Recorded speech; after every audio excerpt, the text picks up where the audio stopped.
우리는 살아가면서 힘이 있어야 한다고 생각을 합니다. 또 사람이 살아가는 데 있어서 힘이 있어야 우리가 사람답게 생명을 유지하고 살아갈 수가 있습니다. 힘이 없으면 일할 수가 없죠. 힘이 있어야 일을 할 수가 있습니다. 또 우리가 기운이 없으면 건강한 생각도 할 수가 없죠. 창조적인 생각, 건강한 생각을 하려면 힘이 있어야 합니다. 힘이 없으면 사람이 무기력해집니다. 무기력해지면 의지도 약해지고 우울한 마음도 생길 수밖에 없겠죠. 또 우리가 살아가면서 어려움이나 또 삶의 위기를 만났을 때 힘이 있어야 이 어려움과 위기를 극복해 낼 수가 있습니다. 만약 여러분들이 실수로 물에 빠졌다고 생각해 보십시오. 힘이 있어야 헤쳐나올 수 있습니다. 힘이 없으면 헤쳐나올 수가 없는 것이죠. 이처럼 우리가 세상을 살아가는 데 있어서 힘이 얼마나 중요한지를 잘 알고 있기 때문에 세상에 사는 사람들은 힘을 기르려고 하고 힘을 가지려고 합니다. 그리고 사람마다 나에게 진정으로 힘을 주는 힘의 원동력이 무엇인가를 생각하고 그 힘을 주는 것들을 내가 소유하고 그것을 가지려고 하는 것이죠. 우리가 살아가는 데 있어서 힘이 되는 것이 무엇이겠습니까?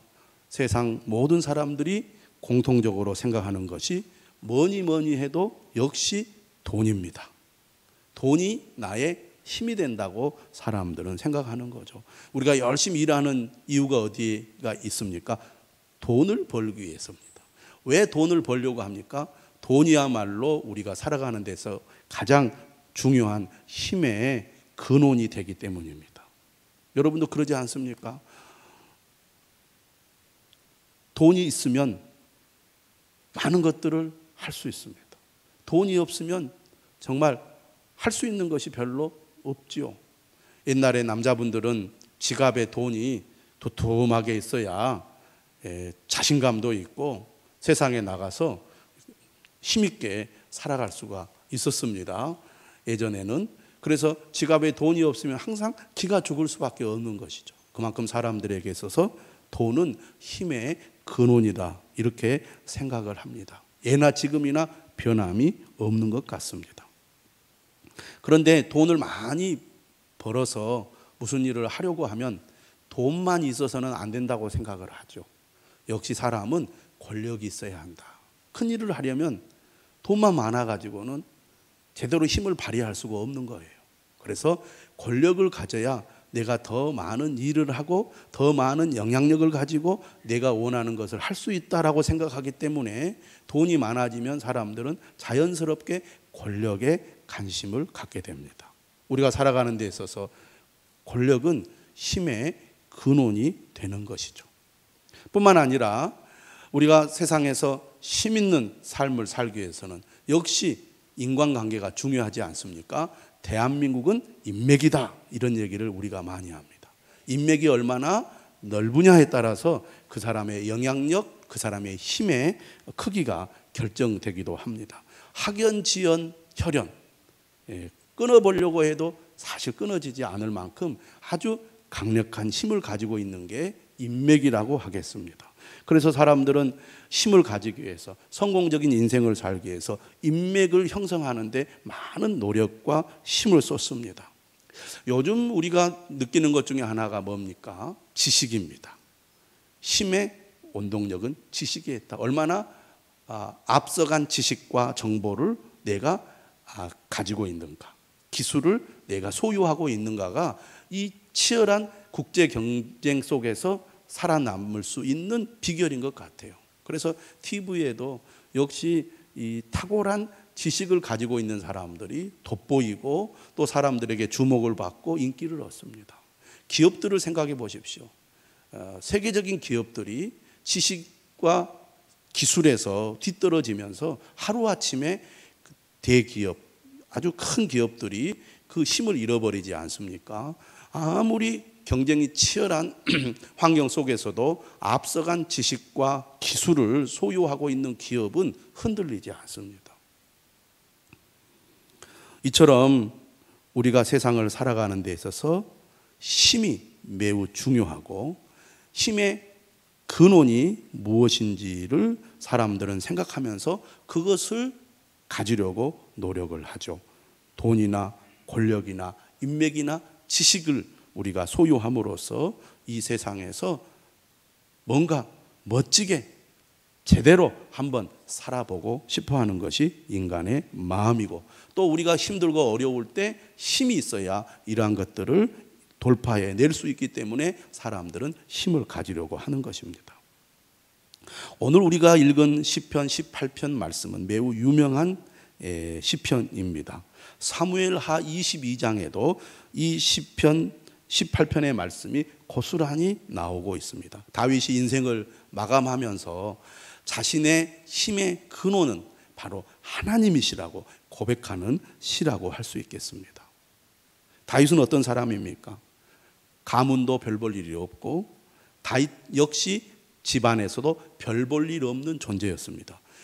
이새가 아버지잖아요.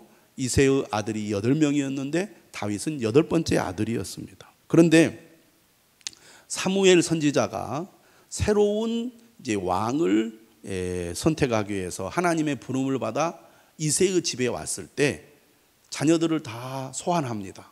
그런데 이 자녀들 가운데 다윗은 제외되었습니다. 왜냐하면 양을 치고 있었기 때문입니다. 그만큼 존재감이 없었다는 거예요. 다윗은 일생을 살면서 나같이 부족하고 힘이 없고 연약한 자가 이처럼 하나님의 선택을 받아 하나님께 쓰임받는 왕이 될 수 있었던 것은 하나님께서 전적으로 나의 힘이 되셨기 때문이라고 그는 믿었고 그렇게 고백하고 있는 것입니다. 나의 힘이 되신 여호와여 라는 말은 하나님만이 나의 유일한 힘입니다 라고 믿는 것을 의미합니다. 하나님을 유일한 힘의 근원으로 삼는 고백이 나의 힘이신 여호와여 내가 주를 사랑하나이다 라는 말입니다. 시편 146편 3절에서 5절에도 이렇게 말하고 있습니다. 귀인들을 의지하지 말라. 도울 힘이 없는 인생도 의지하지 말지니 그의 호흡이 끊어지면 흙으로 돌아가서 그날에 그의 생각이 소멸하리라.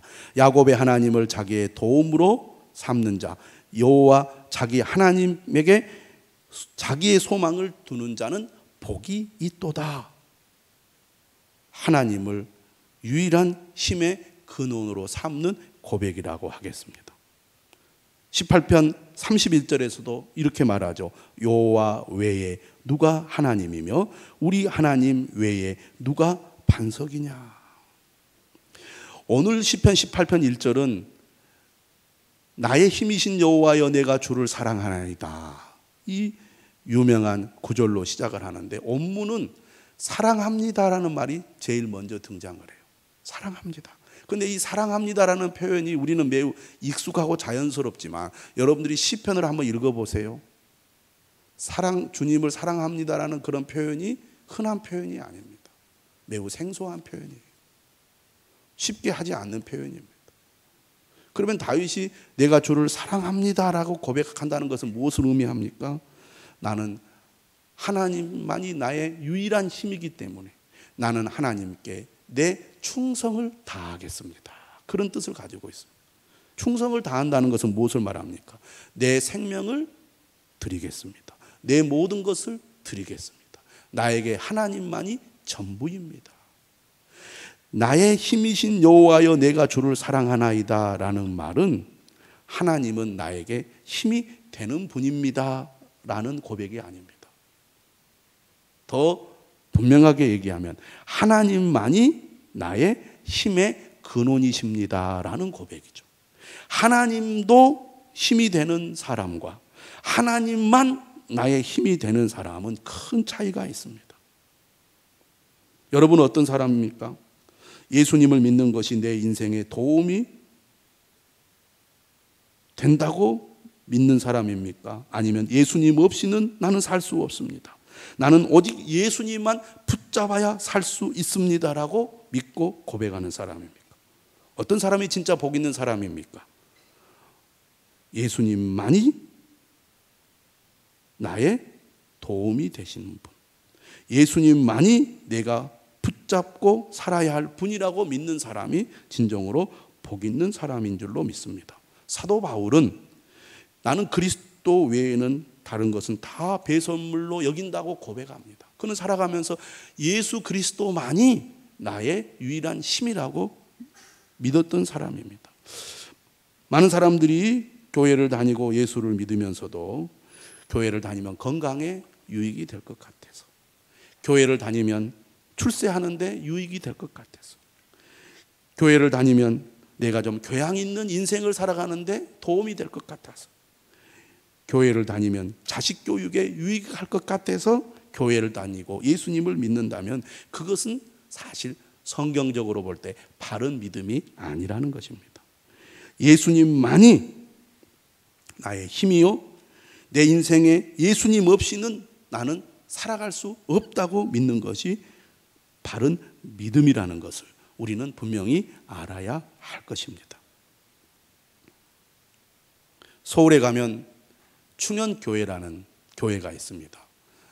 충현교회는 원래 중구에서 이제 개척한 교회, 1953년에 이북에서 피난 와가지고 교회를 세운 김창인 목사님에 의해서 설립된 교회입니다. 중구에 있다가 1970년대 이제 후반에 강남 논현동에 6,000평의 땅을 이렇게 사서 크게 건축을 하여 많은 한국 교회에 영향을 끼쳤던 교회입니다. 근데 이 김창인 목사님이 한국 교회에 큰 영향을 끼쳤습니다. 물론 인생 말년에 어려움을 겪기도 했습니다만, 어떻든 간에 이분이 폐병을 앓고 있었어요. 폐병을 앓고 있어서 목회를 하는데 얼마나 힘이 들었겠습니까? 앞에서 설교를 하면 비말이 이렇게 튀어나오는 거예요. 기침을 콜록콜록 하니까 막 이 폐결의 균이 막 이렇게 막 가지 않겠습니까? 얼마나 힘이 들었겠어요. 그런 가운데서 그는 내가 의지할 분은 하나님밖에 없습니다. 오직 하나님만 의지하며 기도하며 목회를 하고 예배를 하는 가운데 그는 하나님의 역사하심을 경험했거든요. 그래서 그의 평생 모토가 뭐냐면 오늘 시편 18편 말씀입니다. 나의 힘이신 여호와여 내가 주를 사랑하나이다. 그래서 교회 그 구절을 딱 이렇게 붙여놓고 나는 오직 하나님만을 나의 힘으로 믿고 살겠습니다.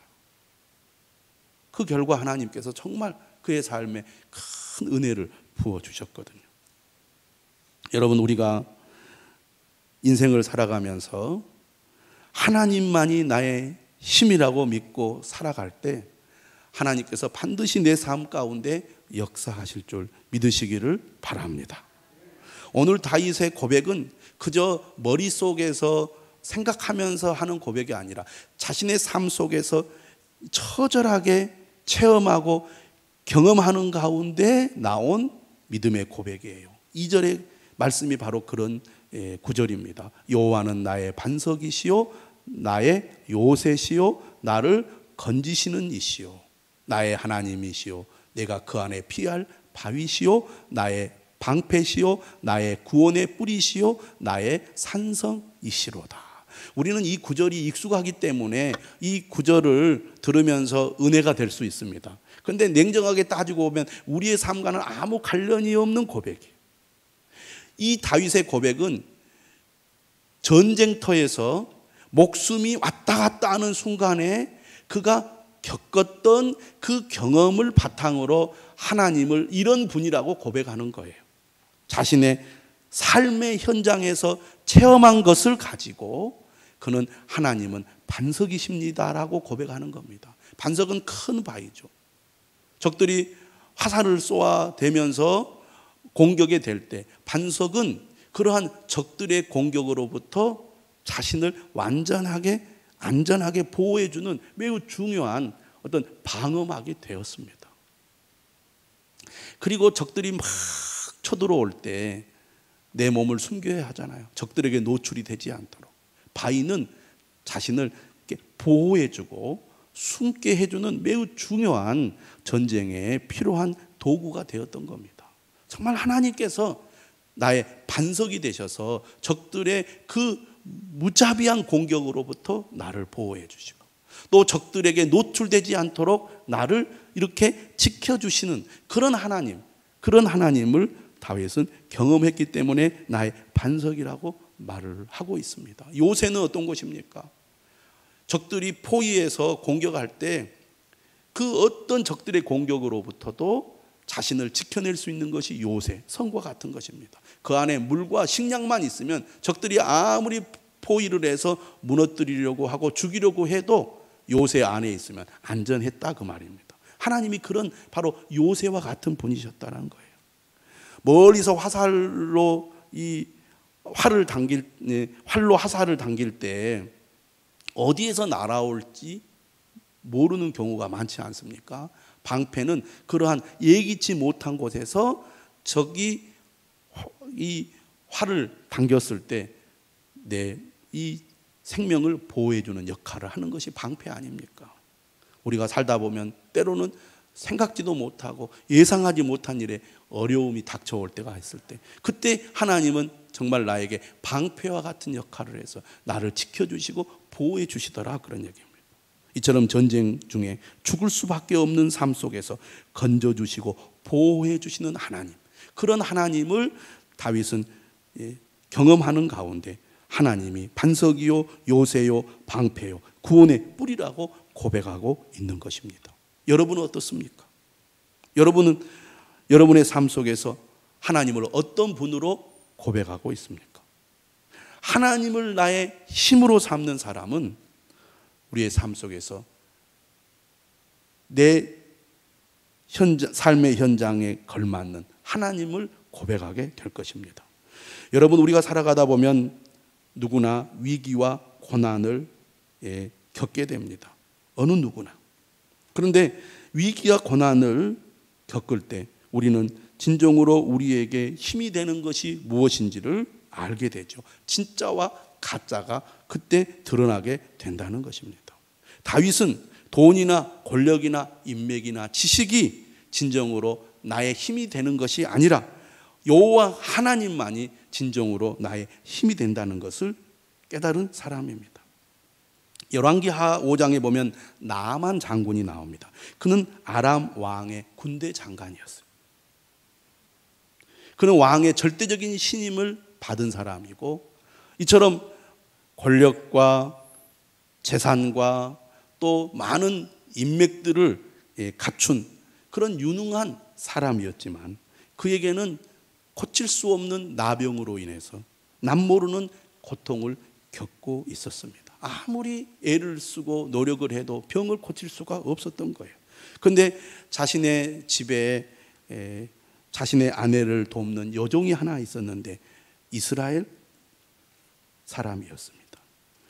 이 어린 여종이 나만 장군에게 얘기를 합니다. 우리나라에 선지자가 계시는데 그분에게 가면 고칠 수가 있을 것입니다. 이 얘기를 듣고 나만 장군은 예물을 준비하여 엘리사 선지자를 만나러 가죠. 그런데 엘리사 선지자가 이웃 나라에 큰 사람이 왔으니까 버선발로 나와서 어서 오십시오. 내가 간절히 기도하여 당신을 고쳐주겠습니다. 이렇게 말했으면 얼마나 좋겠습니까마는 직접 나와보지도 않고 종을 시켜서 이렇게 말합니다. 요단강에 가서 7번 씻으십시오. 나아만이 이 얘기를 듣고 화가 났습니다. 그가 이렇게 얘기해요. 내 생각에는 그가 내게로 나와 서서 하나님의 이름을 부르고 그의 손을 그 부위 위에 흔들어 나병을 고칠까 하였도다. 자기 생각에는 그렇게 해야 맞다고 생각을 한 거예요. 그래서 그가 화가 난 겁니다. 우리나라에는 강이 없냐? 우리나라 강이 훨씬 더 좋지 아니하냐? 이렇게 말하면서 분노하는 가운데 떠나겠다고 합니다. 그때 나아만의 종들이 이렇게 말하죠. 병을 낫기 위해서라면 더 심한 요구를 한들 들어야 하지 않겠습니까? 맞는 말이잖아요. 나아만은 그 말을 옳게 여겼어요. 여러분, 귀가 망하면 영이 망하고 인생이 망합니다. 귀가 살아야 영이 살고 인생이 살아요. 그렇기 때문에 예수님은 들을 귀 있는 자는 들으라고 말씀한 것입니다. 나아만은 처음에 엘리사를 찾아올 때 도움이 될까 해서 찾아왔습니다. 그는 하나님을 절대로 의지하는 사람이 아니었습니다. 그런데 생각이 바뀐 거죠. 하나님만이 나를 고칠 수 있다. 하나님만을 절대로 의지하자. 그런 마음이 들어서 그는 어떻게 합니까? 요단강에 가서 정말 7번 몸을 씻었고 나병은 완전히 회복되었던 것입니다. 사랑하는 여러분, 우리가 위기를 만나면, 고난을 겪게 되면 진정으로 우리에게 도움이 되는 것이 무엇인지를 알게 됩니다. 다윗은 환난 중에 하나님만이 나의 힘이라는 것을 깨닫고 경험했습니다. 오늘 본문 6절에 4절과 5절을 한번 보십시오. 사망의 줄이 나를 얽고 불의의 창수가 나를 두렵게 하였으며 수월의 줄이 나를 두르고 사망의 올무가 내게 이르렀도다. 이처럼 죽음의 문턱에서 죽음의 공포가 그를 짓누르고 있을 때 진정으로 나를 도우실 수 있는 분, 진정으로 나의 힘이 되시는 분은 하나님밖에 없음을 깨닫고 그는 6절에 이렇게 말합니다. 내가 환난 중에 여호와께 아뢰며 나의 하나님께 부르짖었더니 그가 그의 성전에서 내 소리를 들으시며 그의 앞에서 나의 부르짖음이 그의 귀에 들렸도다. 이처럼 위기 가운데, 고난 가운데 우리에게 진정으로 힘이 되시는 분은 하나님밖에 없음을 믿으시기를 바랍니다. 이처럼 하나님을 나의 힘으로 삼는 사람은 어떤 사람입니까? 시편 18편을 통해서 우리가 분명하게 알게 됩니다. 하나님만이 나의 힘이라고 믿는 사람은 무엇보다 하나님의 말씀을 생명의 양식으로 삼습니다. 18편 30절 말씀을 보시기 바랍니다. 18편 30절 같이 한번 읽어보겠습니다. 시작. 하나님의 도는 완전하고 여호와의 말씀은 순수하니 그는 자기에게 피하는 모든 자의 방패시로다. 하나님께 피하는 사람은 어떤 사람입니까? 하나님의 말씀을 자신의 생명의 양식으로 삼는 사람입니다. 우리가 밥심이라는 말을 하죠. 밥심으로 산다. 사람은 먹어야 힘이 납니다. 밥은 생명 유지와 활동의 기본이 되지요. 오늘 30절 말씀은 뭐라고 말합니까? 하나님의 말씀은 완전하고 순수하다고 말합니다. 완전 무결하다는 거죠. 완전 무결하다는 것은 하나님의 말씀은 우리의 삶에 필요한 모든 영양소를 다 갖추고 있고 해가 되는 독소가 전혀 없다는 말입니다. 시편 19편에 보면 하나님의 말씀에 대해서 이렇게 말합니다. 아까 우리가 교독했던 구절이죠. 여호와의 율법은 완전하여 영혼을 소성시키며 여호와의 증거는 확실하여 우둔한 자를 지혜롭게 하며 여호와의 교훈은 정직하여 마음을 기쁘게 하고 여호와의 계명은 순결하여 눈을 밝게 하시도다. 우리의 생명에 반드시 필요한 것이 밥이라고 한다면 우리의 영적 생명에 반드시 필요한 것이 하나님의 말씀이라는 겁니다. 우리가 음식이 보약이다 이런 얘기 하지 않습니까? 몸에 좋은 음식을 골고루 잘 먹어야 건강합니다. 우리가 어린 자녀들을 키울 때 입이 짧아서 잘 안 먹으면 얼마나 애가 탑니까? 따라다니면서 어떻게 해서든지 먹입니다. 왜? 어렸을 때 잘 먹어야 이 아이가 평생 건강하기 때문에 그렇습니다. 어렸을 때 제때에 공급되어야 할 영양소가 제대로 공급이 안 되면 평생 약한 아이로 살아갈 수 있기 때문에 그렇죠. 특별히 청소년 때 정말 중요한 시기 아닙니까? 아주 성장에 꼭 필요한 영양소가 이 공급돼야 될 중요한 시기에 이 청소년 자녀들이 다이어트 한다고 잘 안 먹으면 얼마나 걱정이 되는지 모릅니다. 안 먹어, 살찌니까. 여러분, 자녀들이 음식을 제대로 먹지 않고 이 건강에 필요한 영양소를 골고루 잘 섭취 않으면 애가 타고 마음이 아프고 괴로운 것처럼, 여러분, 하나님의 말씀, 생명의 양식, 보약이 되시는 하나님의 말씀을 제대로 먹지 않으면 하나님께서 얼마나 가슴 아파하시겠습니까? 건강을 해치는 나쁜 행동이 뭡니까? 안 먹는 것입니다. 또 편식하는 거죠. 그리고 불규칙한 섭취입니다. 이것이 심해지면 거식증에 걸립니다. 먹는 것을 거부하게 되는 거예요. 많은 사람들이 기운이 없습니다. 힘이 없어요. 왜 그럴까요? 안 먹으니까 그렇죠. 영적인 힘이 없어서 영적인 무기력 가운데 살아가는 성도들이 있습니다. 믿음이 침체가 되고 믿음이 허약해져서 쉽게 흔들리고 쉽게 방황하게 됩니다. 왜 그렇습니까? 영적인 양식을 제대로 섭취하지 않기 때문입니다. 너무나 당연한 얘기 아니겠습니까? 제가 아는 지인은 정해진 시간에 규칙적으로 식사를 합니다. 그분은 정확히 12시가 되면 점심을 먹어야 하고요. 6시가 되면 정확히 저녁을 먹어야 된다는 거예요. 물론 아침도 마찬가지요. 이렇게 규칙적으로 식사를 하는 것이 아무것도 아닌 것 같아도 평생 건강을 지키는데 얼마나 중요한지 모릅니다. 물론 그렇게 한다고 건강이 다 보장되는 것은 아니죠. 그런데 건강하신 분들을 보면 규칙적인 식습관을 가지고 있는 것을 볼 수가 있습니다. 규칙적으로 골고루 균형 있게 먹어야 건강하게 오랫동안 장수할 수 있는 것, 가장 기본적인 원리 아니겠습니까? 마찬가지로 영적인 양식을 섭취하는 데 있어서 불규칙하거나 불균형하게 되면 마음이 병들고 몸도 더욱 지치게 되는 것입니다. 사람은 잘 먹을수록 건강하게 되고 건강할수록 밥이 더 맛이 있는 것처럼 하나님의 말씀을 가까이 할수록 말씀의 은혜가 더욱 풍성하게 되는 것, 너무나 당연한 원리라고 하겠습니다. 그렇기 때문에 시편 19편 30절은 말합니다. 하나님의 말씀을 많은 순금보다 더 사모할 것이며 꿀과 송이꿀보다 더 달도다. 그러므로 우리가 규칙적이고 지속적인 말씀의 공급이 얼마나 중요한지 모릅니다. 그래야 힘을 얻고 회복할 수 있기 때문입니다. 어떤 사람들은 규칙적인 식사가 무엇이 도움이 되겠는가라고 생각하는 사람들이 있습니다.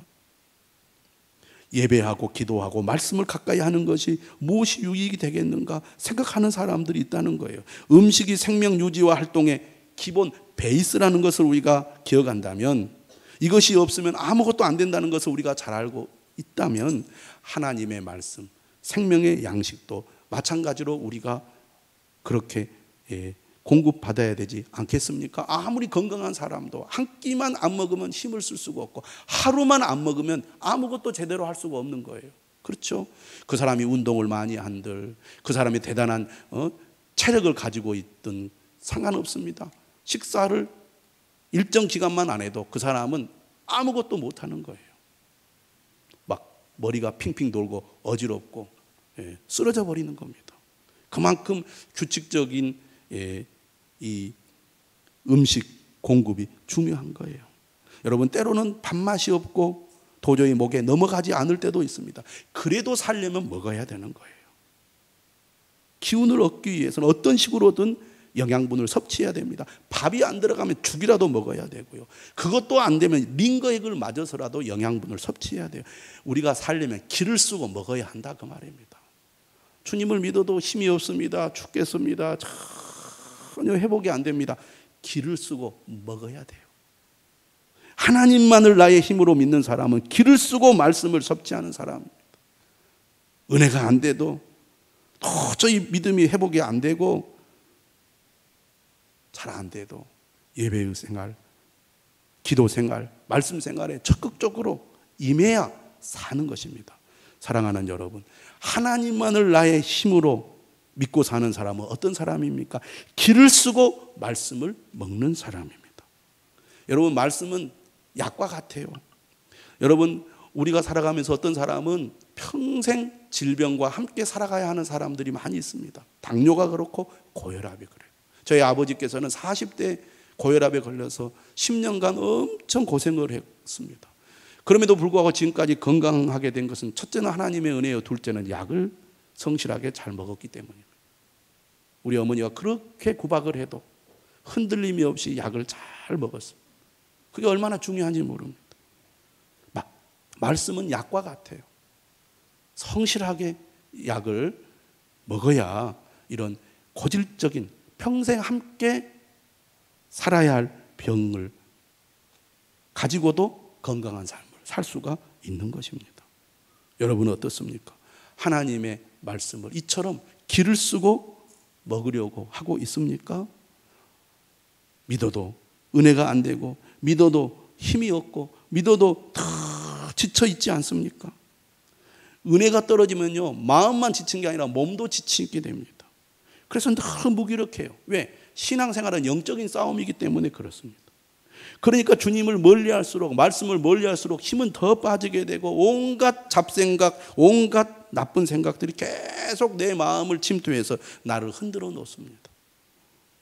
그런데 여러분, 먹으면 힘이 납니다. 계속 먹으면 더 힘이 나요. 계속 먹으면 하나님께서 우리에게 힘을 주셔서 능히 이 힘든 세상을 이겨나갈 수 있도록 도와주실 줄로 믿으시기를 바랍니다. 기를 쓰고 말씀을 먹어야 합니다. 그래서 하나님만이 나의 힘이라고 믿는 사람은 말씀 앞에 반응하죠. 순종합니다. 음식을 먹기만 하고 활동하지 않으면 오히려 건강을 해칠 수 있지 않습니까? 오늘 시편 18편은 이것을 잘 보여주고 있습니다. 32절에 이렇게 말합니다. 이 하나님이 힘으로 내게 띠띠우시며 내 길을 완전하게 하시며 나의 발을 암사슴 발 같게 하시며 나를 높은 곳에 세우시며 내 손을 가르쳐 싸우게 하시니 내 팔이 놋활을 당기도다. 하나님의 말씀은 우리를 바른 길로 인도합니다.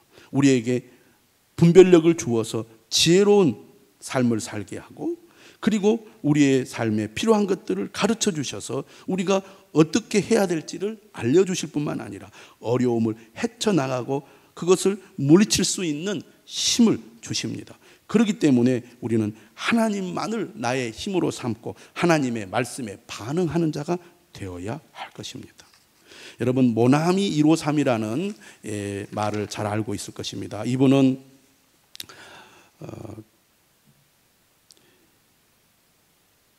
문구류 사업을 하면서 부도 위기에 빠졌습니다. 더 이상 버틸 수가 없었어. 마지막으로 내가 기도원에 가서 하나님 앞에 기도하자. 자기가 열심히 노력하고 살았지만 정말 위기에 봉착하게 되니까 자신에게 힘이 되는 것은 하나님밖에 없다는 생각이 들었던 거예요. 그래서 기도원에 가서 간절히 기도합니다. 하나님, 내가 하나님만을 나의 힘으로 믿고 살아야 하는데 내 힘을 믿고 살았습니다. 하나님을 믿는다고 하면서 하나님 제발 좀 살려주십시오. 제발 좀 도와주십시오. 하나님밖에 나를 도우실 분이 없습니다 라고 기도하는 가운데 하나님께서 그에게 어떤 마음을 주셨냐면 3가지 마음을 주셨다고 해요. 내가 그동안 하나님을 믿는다고 하면서도 하나님만을 나의 힘으로 의지하지 않고 내 힘을 의지하고 살았구나. 아무래도 사업을 하다 보니까 주의를 제대로 지킬 수가 없었던 거예요. 그래서 하나님, 나는 이제 하나님만을 나의 힘으로 믿고 살겠습니다.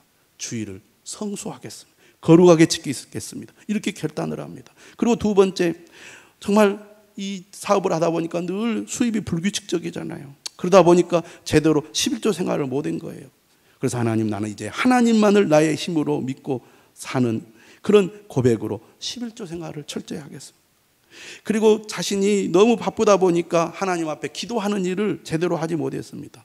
하나님, 이제 내가 새벽을 깨우며 새벽 기도에 힘쓰겠습니다. 이렇게 그가 하나님 앞에 결단하고 고백하면서 기도를 하는 가운데 방에 와가지고 성경을 보는 중에 요한복음 21장을 읽게 되었어요. 근데 예수님께서 그물을 내리라고 할 때 베드로가 순종하여 그물을 내렸더니 고기가 153마리가 잡혔고 그물이 찢어지지 않았다는 말씀을 그가 딱 읽으면서 마음에 감동이 온 거예요. 야, 그래, 내가 153 이것을 내가 이름으로 해서 볼펜을 생산해야 되겠다. 하나님 50억 자루를 팔 수 있게 해달라고 하나님 앞에 간절히 기도를 합니다. 당시 인구 한 50억 됐거든요, 세계 인구가. 그래서 모나미 153이라는 그런 이름으로 그가 볼펜을 만드는 회사를 그렇게 차리게 된 것입니다. 모나미라는 이름이 친구라는 뜻이거든요. 친구. 나의 친구 대신 예수님. 모나미 153. 그렇게 그가 하나님의 기도의 응답을 받고 모나미 문구업체를 이제 운영하는 가운데 정말 하나님께서 놀랍게 그 회사가 부흥하게 한 것입니다.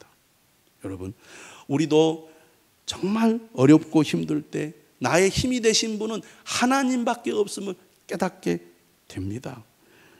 그러므로 우리도 하나님만을 나의 힘으로 믿고 의지하며 살아가야 될 줄로 믿습니다.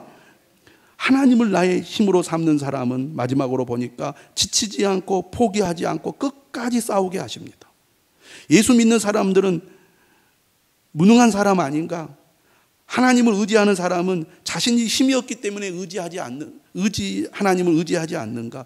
이렇게 생각하는 사람들이 많이 있습니다. 그러나 그렇지 않습니다. 하나님을 제대로 믿는 사람, 하나님만을 자신의 힘으로 삼는 사람은 지치지 않고 포기하지 않고 끝까지 싸우게 됩니다.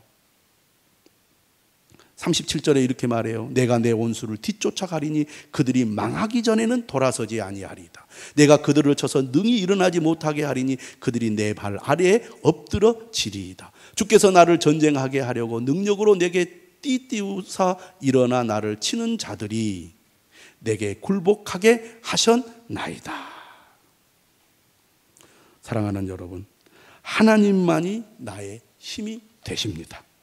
그 하나님을 온전히 의지하는 저와 여러분들이 되시기를 바랍니다.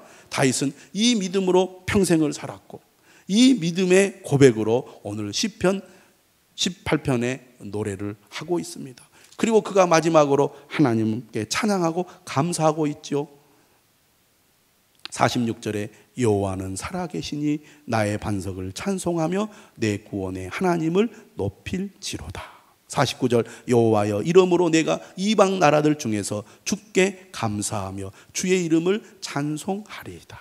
여러분의 찬송과 여러분의 감사가 그저 입으로만 부르는 찬양과 감사가 아니라 하나님만이 나의 힘입니다 라는 믿음으로 드리는 진정한 찬양과 감사가 되시기를 주님의 이름으로 축원합니다.